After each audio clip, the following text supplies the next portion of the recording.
Welcome student. देखिए आज मैं स्पेसिफिक हीट के बारे में आपको समझाता हूँ, ठीक है। बहुत ही अच्छा टॉपिक है ये, इसके बारे में समझ लीजिए। It may be defined as the amount of heat required to raise the temperature of unit mass of a substance through 1 degree Celsius. ठीक है ना। इसका क्या मतलब है कि अमाउंट ऑफ हीट मतलब एक हीट रिक्वायर्ड होगा, कोई एक यूनिट मास ऑफ सब्सटेंस ले ले। यूनिट मास कहने का मतलब 1 किलोग्राम, ठीक है ना। जब भी यूनिट कहेंगे मतलब 1 केजी। तो 1 केजी हमने कोई सब्सटेंस ले लिया है, उसमें 1 डिग्री सेल्सियस टेम्परेचर को राइज करने में जितना अमाउंट ऑफ हीट लगता है उसी को स्पेसिफिक हीट कह रहे हैं। बात समझ में आ रही है।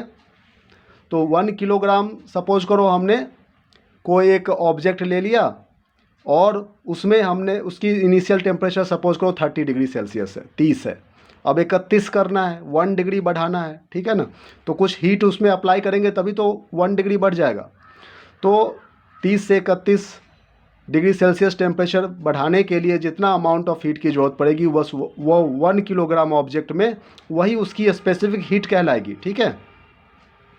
If Q heat is needed to raise the temperature of M mass of the substance through delta T, मतलब क्यू हीट जो है वो ज़रूरत पड़ती है टेम्परेचर को राइज करने के लिए।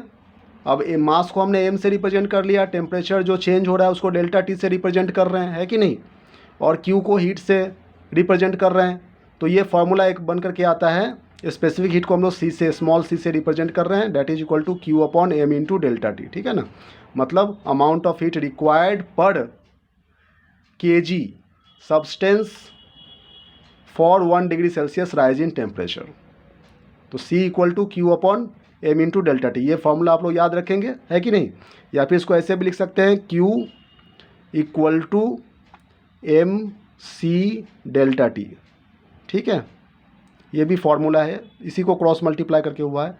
तो एम सी टी, ठीक है ना, M C T is the formula of specific heat. अब इस स्पेसिफिक हीट की यूनिट क्या बनेगी, कैलोरी पर ग्राम पर डिग्री सेल्सियस, है कि नहीं। हीट की यूनिट क्या होती है, कैलोरी, मास की ग्राम और इसकी टेम्परेचर की डिग्री सेल्सियस। तो यही हो गया कैलोरी पर ग्राम पर डिग्री सेल्सियस। और इसको एसआई यूनिट में देखेंगे तो वही हो जाएगा जूल पर केजी पर केल्विन, है कि नहीं। हीट की यूनिट जूल, मास की केजी और इसकी पर केल्विन हो गया। तो यहाँ पर वही कह रहा है कि हीट गेन या फिर हीट लॉस, कोई सा भी हीट गेन हो या फिर हीट लॉस हो। मान लो टेम्परेचर इंक्रीज हो रहा है तो हीट गेन, टेम्परेचर डिक्रीज हो रहा है तो हीट लॉस, सब में यही फॉर्मूला आएगा M C delta T. Thank you.